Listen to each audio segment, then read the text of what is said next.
আসসালামু আলাইকুম। কেমন আছেন সবাই? আশা করি আল্লাহর রহমতে ভালো আছেন। আজকে আমি হান্ডি বিফ রান্না করব। হান্ডি বিফ রান্না করার জন্য এখানে আমি একটা মাটির পাতিল নিয়েছি। পাতিলটা আমি আগে থেকে একটু চুলায় গরম করে নিয়েছিলাম, যেহেতু ফেটে যেতে পারে। তার জন্যে আমার একটু ভয় ভয় করছিল যে ফেটে যায় নাকি। তার জন্য আমি আগে থেকে ধুয়ে পরিষ্কার করে আমি একটু গ্যাসের চুলায় দিয়ে আমি একটু গরম করে নিয়েছিলাম। দেখি না সবই ঠিকঠাক আছে। তো এখানে আমি 1 কেজি মাংস হাড্ডি চর্বি সহ নিয়েছিলাম। তো এখন আমি সব মশলা দিয়ে দেবো। আদা বাটা, রসুন বাটা, জিরার গুঁড়া, ধনিয়ার গুঁড়া, গরম মশলা দেবো, লবঙ্গ, দারচিনি, এলাচি, গোলমরিচ এবং তেজপাতা, পরিমাণ মতো লবণ, তেল দিয়ে আমি মাংসটাকে ভালোভাবে মাখিয়ে নেব। মাংসটা এমনভাবে মাখাইতে হবে যে মাংসের সাথে যদি সব মশলা লেগে যায়, সেইভাবে করে মাংসটা মাখাই নিতে হবে। আমি যখনই রান্না করি মাংস আমি মাখাইয়ে রান্না করি। আমার কাছে মাংসটা মাখাইয়ে রান্না করলেই বেশি ভালো হয়।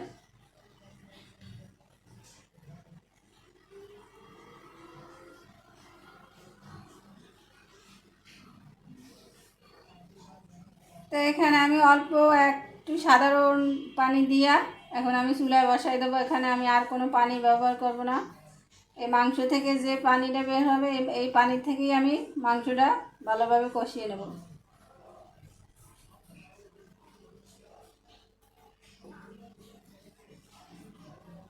ঢাকনাটা উঠিয়ে আমি একটু নেড়ে ছেড়ে দেবো, যেহেতু এটা মাটির পাতিল আর কোনো পানি দেওয়া হয় নাই, তো নিচে লেগে যেতে পারে, সেই জন্য আমি ভালোভাবে নেড়ে দেব।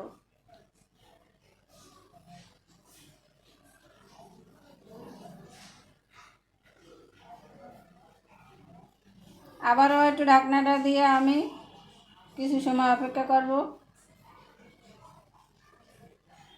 মাংস থেকে পানি ছেড়ে দিছে, এখন নেড়ে ছেড়ে আমি উপর নিচ করে দেব।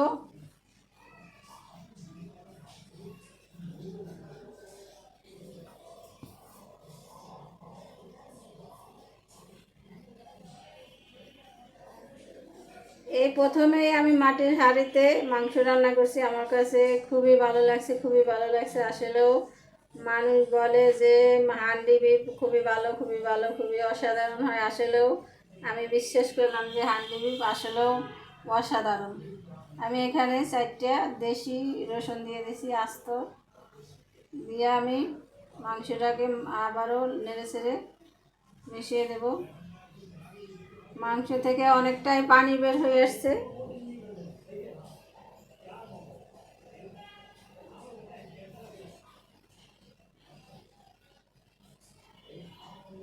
এখানে আমি 5 থেকে 6টা আলু মাঝখান থেকে কেটে গোল গোল করে কেটে আমি এখন মাংসের ভিতরে দিয়ে দেবো। যেহেতু গরুর মাংসের ভিতরে আলুটা সবাই পছন্দ করে।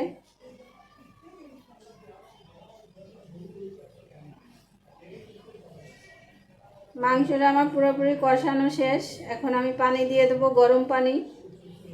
মাংসটা রান্না করার জন্য পরিমাণ মতো আমি পানি দিয়ে দেবো। এখানে অর্ধেকটাই সিদ্ধ হয়ে গেছে মাংস। এত যে জলদি ওই মানে মাটির হাঁড়িতে মাংস ইয়ে হয়ে যায়, সিদ্ধ তাড়াতাড়ি হয়ে যায়, আমার মানে কল্পনার বাইরে।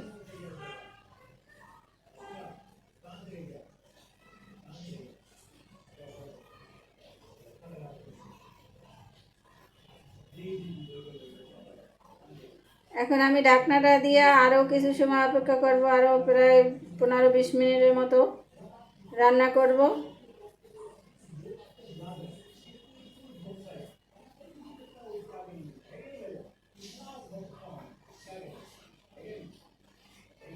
আমার ভিডিওগুলো, আমার রেসিপিগুলো যদি আপনাদের কাছে ভালো লাগে কোনো এক জায়গাতে, তাহলে লাইক, কমেন্ট, শেয়ার করবেন আর সাবস্ক্রাইব করে আমার চ্যানেলের পাশে থাকবেন। এখানে আমি 4 থেকে 5টা কাঁচামরিচ দিয়ে দেবো।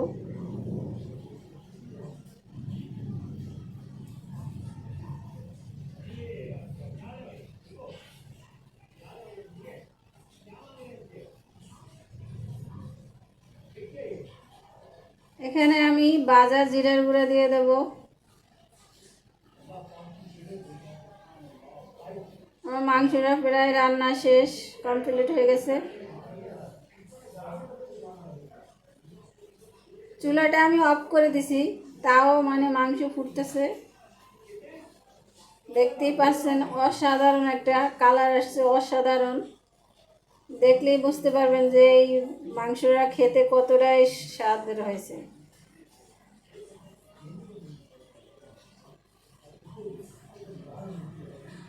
আসসালামু আলাইকুম, ভালো থাকবেন, সুস্থ থাকবেন, আল্লাহ হাফেজ।